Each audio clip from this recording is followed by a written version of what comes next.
Guys welcome to my another vlog. आज चाहिँ हामी के भन्ने म हजुरलाई एउटा झरना टाइपको देखाउँछु, तर झर्नै त होइन, झरना टाइपको।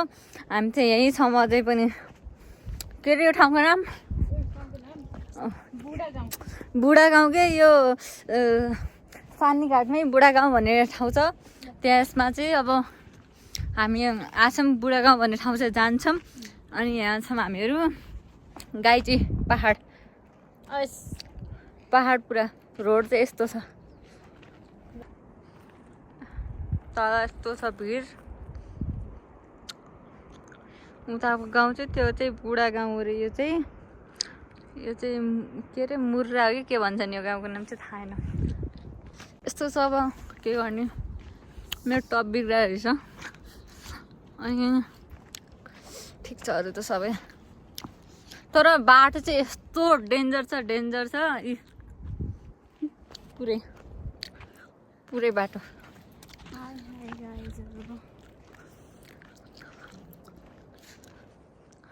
गाइज बाटो यो त अझ ठिकै छ है।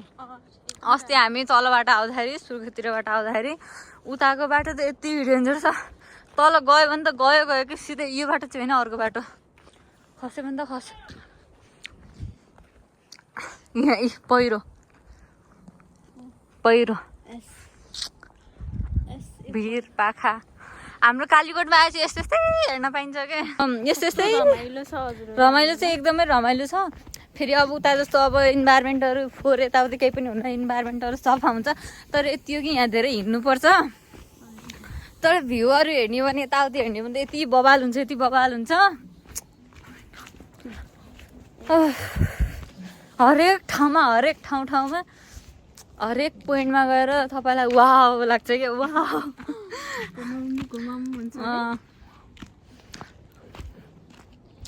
अब हाम्रो गाउँ कहिले जाने होला है। म त यार अर्का गाउँमा आएर म त यस्तो, मेरो त दिन रात सबै खराब भइसक्यो यार। नसुत्न पाइन्छ, न मजाले मन शान्त हुन्छ। तर यो ठाउँमा चाहिँ बत्ती चाहिँ आछ है। बत्तीको चाहिँ एउटा पनि प्रब्लम छैन यहाँ चाहिँ। हाम्रो गाउँमा त बत्ती पनि छैन। बत्ती त छ कि, तर खासै राम्रोसँग आउन्न। राति आउँछ, दिउँसो आउन्न हाम्रो गाउँमा चाहिँ।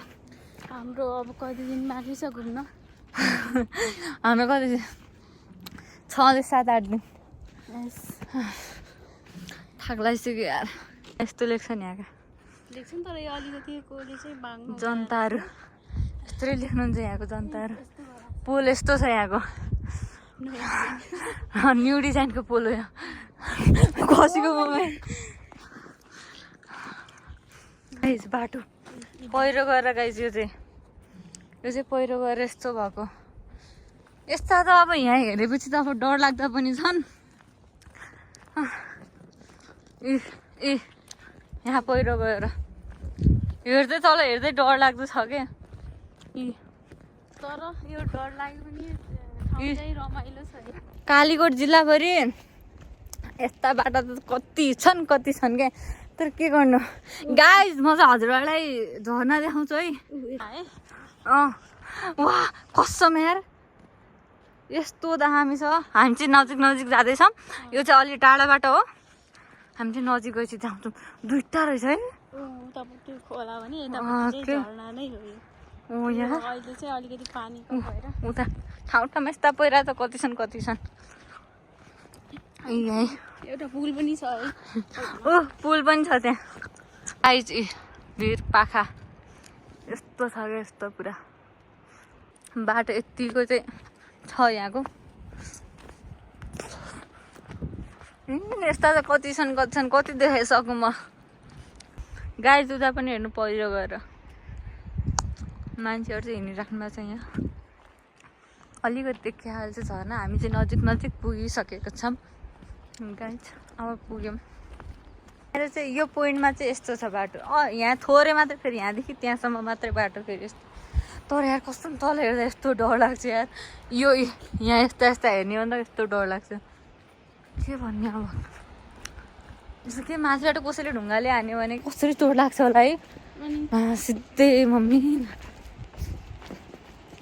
यहाँ कसको नाम लेखेको छ को, यो पाण्डे पाण्डे भन्ने यस्तरी लेख्छ नि आइची वाउ यस्तो राम्रो छ यार कसम उताको चाहिँ खोला टाइपको यो चाहिँ झरनै हो गाइज यो 0.5 देखाम यस्तो ए देखिन्छ देखिँदो रहेछ अलिअलि तर फुल चाहिँ देखिन्न रहेछ गाइज यहाँको पुल म घट्टा उचापारी घट्टा